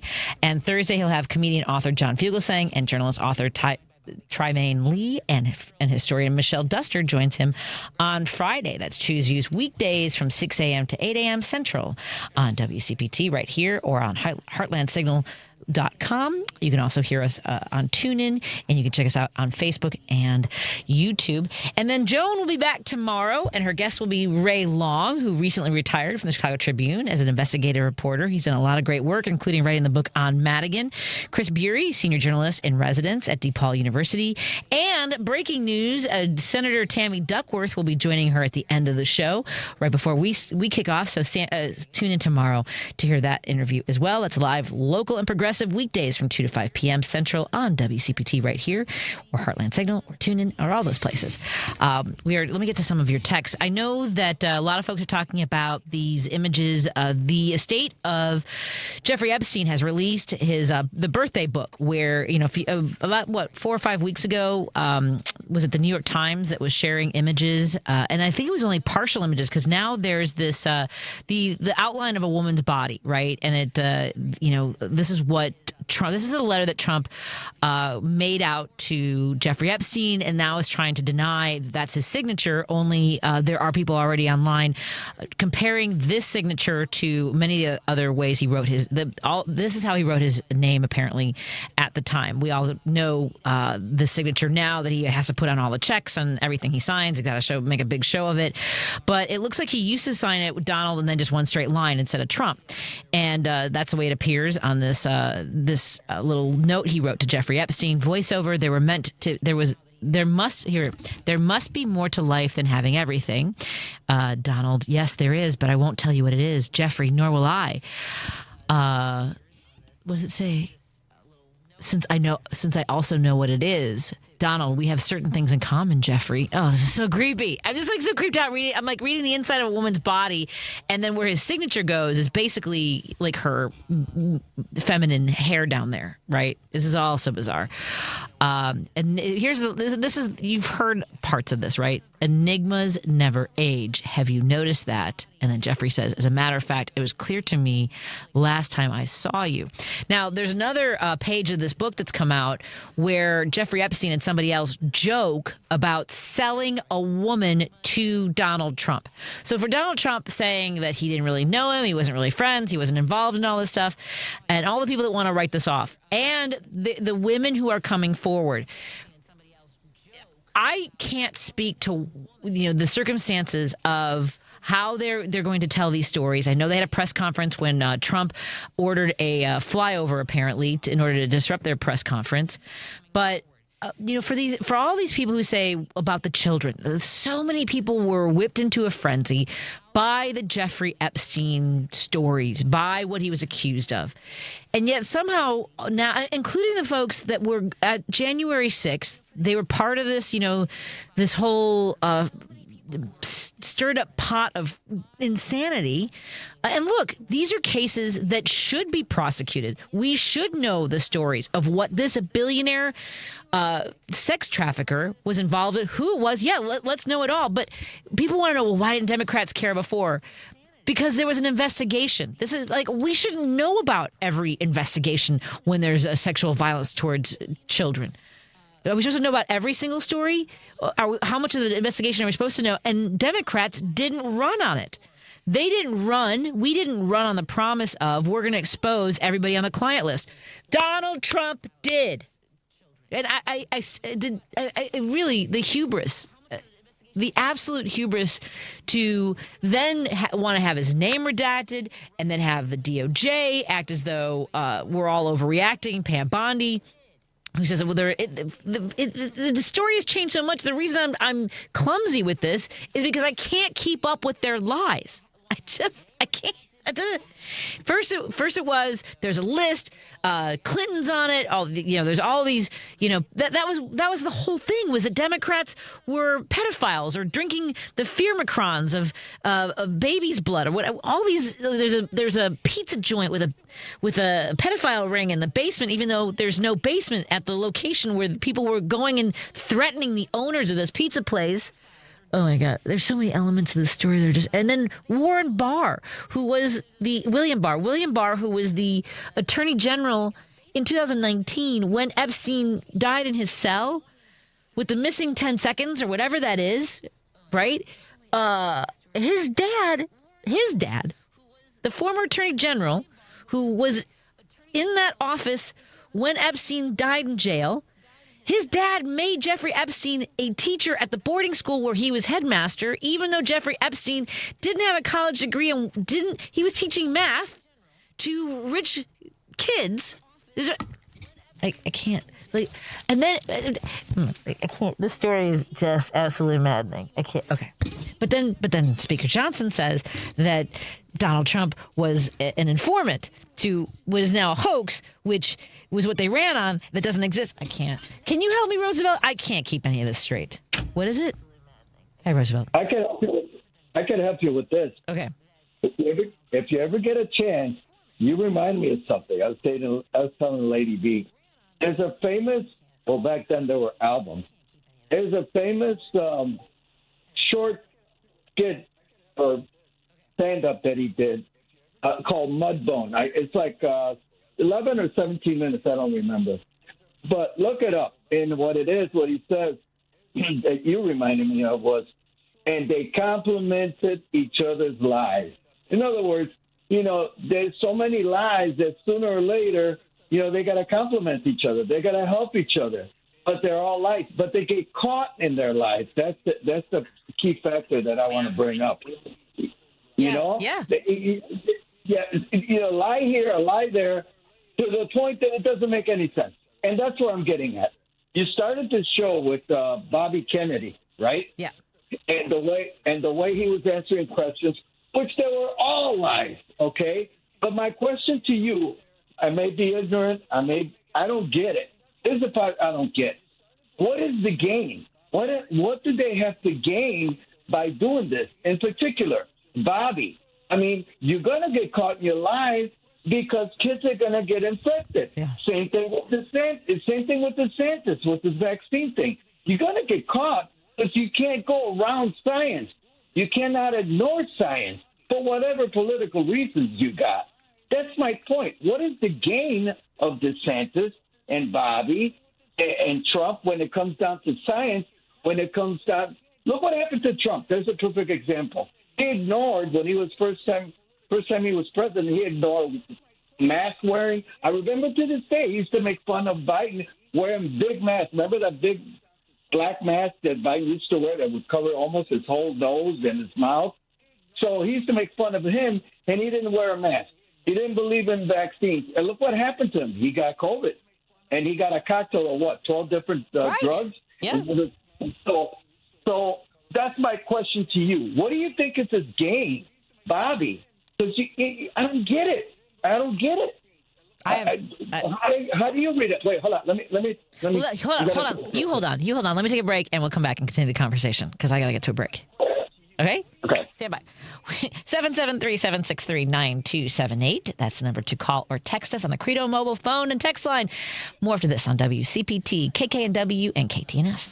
Joan Esposito, live, local, and progressive. Former Illinois Governor Pat Quinn is here. Number one, let's thank this radio station and Joan Esposito. You're the strong voice for the public interest. I really like WCPT. It's a breath of fresh air, and more power to you. And we have work to do. And we're going to do it together. Thank you so much. Joan Esposito, weekday afternoons 2 to 5 on WCPT 820. If you're drowning in debt, you need to call Team Hochberg, your trusted local lender, about a fresh start debt consolidation refinance. Today, meet Jordan, 47, project manager, married to Jackie, 43, executive assistant, combined income $260 G's a year, living in a $600,000 home with their 3 kids, called to pay off $120,000 worth of credit card debt, high interest rate consumer loans, and 2 401k loans. Team Hochberg loan officer Cindy Piazza helped Jordan and Jackie pay off their debt, eliminated their stress with the Team Hochberg Fresh Start Debt Consolidation Refinance, which saved them over $12,000 a year. Team Hochberg's helped thousands of radio listeners, but we can't help if you don't call 855-563-2843 or visit 56david.com. That number again is 855-563-2843 or visit that website you know and love, 56david.com. Lower.com, equal housing lender, MLS 1124061. The impact of a meal goes well beyond feeding our bodies, because feeling full can sound like this. How did the interview go? I did it! I got the job! I can't believe it! And like this. Mom, I got first place at the science fair with my volcano project. That's amazing, sweetie. Congratulations. Because when people are fed, futures are nourished, and everyone deserves to live a full life. Join the movement to end hunger at feedingamerica.org/act now. Brought to you by Feeding America and the Ad Council. Hey Google, play WCPT. Streaming Chicago's progressive talk from TuneIn. Patti Vasquez is taking your calls now. All right, let's hit it. At 773-763-9278. I got a lot to say. It's Driving It Home with Patti Vasquez. Thank you for joining us as we continue to drive it home and head into the home stretch here. Joining us on the line is one of our listeners. Roosevelt was in the middle of a thought. We've been talking about RFK Jr. We've been talking about the Jeffrey Epstein book and letters that have come out today, basically validating what has been reported previously. Roosevelt, a listener, says, the more lies you can get away with, the more people shrug and figure, well, they get to get away with it. That's life. I mean, it does feel that way. And other people who just like buy into it and get angry at us for calling them lies. What was the rest of your thought? And reset yourself up. Roosevelt, go ahead. Oh, okay, so here, I got a 2-part. I'm almost at the end of my first part. So are they doing it for QAnon? Are they doing it for the Bays? Who are they doing this for? Especially Bobby. What is his game? That's my point. Is it for... I don't get it. So can you figure that one out? I agree with one of our listeners who just texted in. And one of the things that I've been trying to articulate, and I know that I get clumsy sometimes because there's so much I want to say, and I have a lot of voices in my head. This is the first one that gets out. But it is about money and power. And I think that you're right. I think it is also the violent ones, right? The ones that are swayable. You have to keep giving them these sort of almost like bigger than life mythological, like the bigger the lie, the more they believe it, right? I mean, again, that Hillary Clinton was drinking the firmicrons, the blood of babies, was something that what was it called, 4chan and QAnon and all of that, because those are the ones that are more likely to react. Those are the ones that are willing to pick up weapons. Those are the ones that are willing to get in the back of a U-Haul truck and believe that they're little baby Nazis not marching through small towns in Ohio. They need to keep feeding the red meat to those people that need it, that need to be constantly stirred by these lies. And as far as money and power, I think that the people who are grifting us, the ones that are making, whether it's the crypto bros or, the fluctuations in the market based on there's a tariff, there's no tariff, and then taking advantage of those opportunities. I do think that power and money is being consolidated to the top 1%. When these farmers go bankrupt in places like Missouri, Arkansas, Mississippi, all these places, the big investors, the hedge fund investors, the BlackRocks are going to eat up this property and then charge the farmers to be able to work the land again. They're going to be sharecroppers. We're going to go to a feudal system because these billionaires can't stand the fact that we exist, that we're basically, eating and breathing what they believe they deserve, that they own. Patty, I'm going to end it like this. Okay. I want you to watch or listen. I listened to it today. I was walking around doing things. Lawrence O'Donnell, August 7th. Okay, I want you to. It's kind of long, but it's very revealing. It's about the Epstein situation with these victims. So he breaks it down, and he has a guest. I don't remember the name of the guest. I heard the name before, but August 7th, Lawrence O'Donnell. What is that? The Last Word or something? I don't remember the name of the show. But anyway, very revealing. I want you, if you could cut a snippet of it and come back tomorrow. And it's very revealing. It's hardly anybody is paying attention to that. What's the date again? I didn't realize that there was going to be homework. What's the date for Lawrence O'Donnell? August 7th. Okay. The Last Word, Lawrence O'Donnell. I love that guy. He's good. He breaks everything down, and he has some fantastic guests. So August 7th, Lawrence O'Donnell. Richard Pryor, Mudbone. Right. I'm going to let you go, sir, because I know you probably got other Oh, no, it's all good. It's all good. Thank you, Roosevelt. Thank you. Appreciate that. I also want to get to listeners says that when I was talking about how Trump wants to feed this to his base, get them stirred up because of because the events of January 6th were entirely created from these lies, from this manipulation and feeding this base. And the 773 says it's the dopamine hits. They need to feed on that rage. Rage is contagious. Hatred is contagious. And I guess to them, we sound like we hate. I hate intolerance towards anybody who wants to live their true selves. I hate people who want to control women's bodies and tell them what to do. I've gotten into this argument about repeatedly over abortion. And I know that we've had, people want to call in and talk about the Bible. I don't know how or why we have the Bible having so much of an impact on our laws. When not everybody, first of all, is Christian. When we have the separation of church and state, I know we even had a listener who was very upset because they thought that I was mocking the Bible. And then they said, this is so funny. They said I didn't have to get defensive, but they were accusing me of being disrespectful. So how do I not defend that? Right? Because I was talking about Joni Ernst, who invoked the Bible in her mocking video of people who are afraid that their loved ones or they themselves will die as a result of the GOP's policies.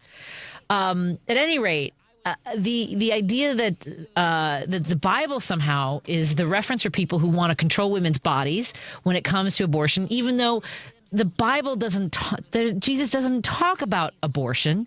And when it's referred to in the Bible, John Fugelsang goes to this whole thing. Check out Separation of Church and Hate by John Fugelsang, available wherever you buy your books, and he'll be on with Richard Chu later this week.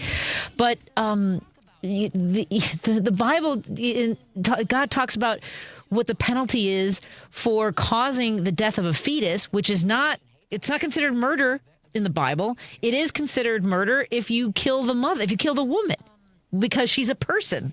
And again, we're not going to get into all of those issues. But here, let me put it this way. For those who truly believe that abortion is murder, then do you demand that every single woman who ever has a miscarriage must have a funeral for that miscarriage? Then what are you doing to prevent miscarriages? Are you making sure that women have what they need financially, nutritionally, health-wise? I mean, you're not supporting women when they want to have a baby, when those babies are born. Oh, I think your microphone. Are we queued up for you? You don't want to come on? But what are right?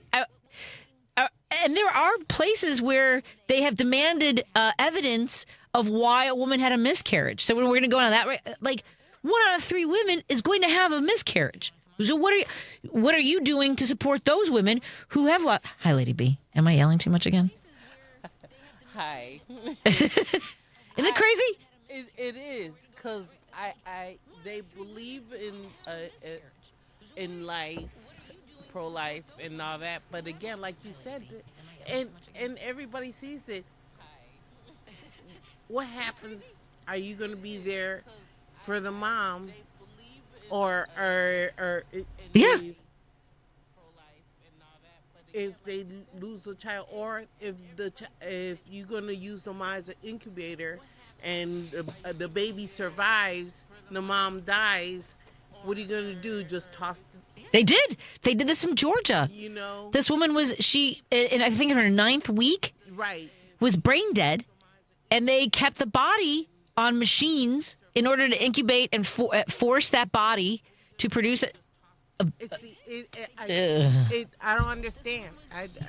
Do you remember years ago? I don't know if Jim remembers this. Jim called us a couple of years ago. I think it was before. I don't know if it was before Roe v. Wade fell or after, but about how Ireland changed because a woman had gone into sepsis because she couldn't have an abortion, and these cases are happening. And he thought, I think he thought perhaps if that happened in the United States, that then people would wake up. But it's happened over and over again. Women even videoing themselves in the parking lot of a hospital where they've been turned away and are bleeding.